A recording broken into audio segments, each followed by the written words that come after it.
வணக்கம் 90 எலக்ட்ரிஷியன். இந்த பாத்ரூம் பார்த்தீங்கன்னா ஆல்ரெடி காடி எடுத்து போட்டோம். இப்போ புஷ் வால் வாங்கி கொடுத்துட்டு வால்மவுண்ட் கிளாசெட்டுக்கு மட்டம் கட்டி கொடுக்க சொல்லியிருந்தாங்க. அதுக்காக வந்திருக்கோம். இந்த பாத்ரூம் பார்த்தீங்கன்னா ஒரு ஹீட்ரு பாயிண்ட்டு, ஒரு வால் மிக்சர் பாயிண்ட்டு, ஒரு வாஷ் பேஷனு, வால்மவுண்ட் கிளாசெட் வருது. எல்லாமே full and full CPVC pipe தான் போட்டிருக்கோம். சிபிவிசி ஒரிஞ்சு பைப் போட்டிருக்கோம். நல்ல தண்ணிக்கு ஒரிஞ்சு, ஹீட்டர் லைனுக்கு வரதும் ஒரிஞ்சு, இன்லெட்டு மட்டும் உப்பு தண்ணி வரது மட்டும் 1.25 கொண்டு வந்து அப்புறம் ரெடியூசர் பண்ணியிருக்கோம் ஒரிஞ்சா. ஏன்னு கேட்டிங்கன்னா வால்மவுண்ட் கிளாஸ் புஷ் வால் வைக்கிறதுக்காக. புஷ் வால் வந்து ஜாகுவார் வாங்கி கொடுத்துருந்தாங்க.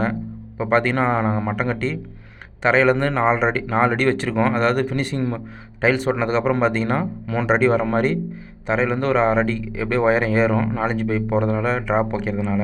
அதனால் 4 அடி சென்டர் பண்ணி போட்டோம். வால் மிக்சர் பார்த்தீங்கன்னா 34 இன்ச்சு வர மாதிரி ஃபினிஷிங் லெவல்லேருந்து. அதேமாதிரி 2-in-1 டேப் பார்த்தீங்கன்னா அதாவது ஹெல்த் பவுசெட்டுக்கு வரதும் 1.5 அடி, வாஷ் பேஷனுக்கு வரதும் 1.5 அடி போட்டிருக்கோம். வாஷ் பேஷன் அவுட்லெட் பார்த்தீங்கன்னா 1.5 இன்ச் பைப் போட்டிருக்கோம். ஷவரும் பார்த்தீங்கன்னா 7 அடி போட்டிருக்கோம். நம்ம ஒர்க்கு எப்படி இருக்குன்னு சொல்லிட்டு கமெண்டில் சொல்லுங்கள். இது மட்டம் கட்டிட்டு கலவை ஃபுல்லாக அடிச்சுக்கிட்டோம். ஃபினிஷிங் லெவல் டைல்ஸ் ஓட்டினா இந்த மட்டம் வந்துடும். நம்ம அந்த மேக்ஸிமம் மினிமம் லெவலுக்கு ஏற்ற மாதிரி வச்சுக்கணும். நன்றி, வணக்கம்.